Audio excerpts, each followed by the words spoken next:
আসসালামু আলাইকুম এভরিওয়ান, সকলে কেমন আছেন? আশা করি সবাই ভালো আছেন। আজকে আমরা যেখানে সেই জিন পাহাড়ে এসেছিলাম সেখানে আমি বলেছিলাম আমরা উটের পিঠে উঠেছি, সেইটা আজকে আপনাদের সাথে শেয়ার করছি। এখানে আমি উঠবো, খুব ভয় পাচ্ছি, উঠবো কিনা দ্বিধাদ্বন্দ্বে ছিলাম।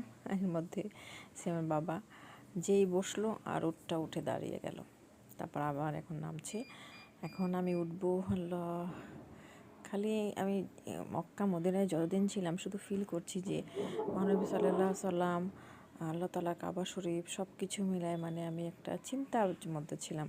আল্লাহ নবী, আমাদের নবী, প্রিয় নবী এখানে এসেছে, এখানে উঠেছে, যে উটের পিঠে উঠে আমাদের নবী যুদ্ধ করেছে। এই জিনিসগুলো আমি যখনই ফিল করি খুব মানে খুব ভালো লাগে যে আমি উঠতে পেরেছি। এটাই আমি আসলে জীবনে, আমার জীবন সার্থক আসলে, এটা আমি বলতে পারি। আল্লাহর কাছে লাখ লাখ শুকরিয়া। মানুষ তো সারা জীবন বেঁচে থাকে না, কিন্তু কিছু কিছু জিনিস আছে যা স্মৃতি হিসাবে এবং করলে খুব মনে পড়ে। এবার সিয়াম আর সিয়ামের কাজিন, তারা দুইজন উঠে গেল। ও হচ্ছে শাওন আমাদের অনেক হেল্প করেছে। এর মধ্যে নানান ধরনের জিনিস আমি শেয়ার করলাম।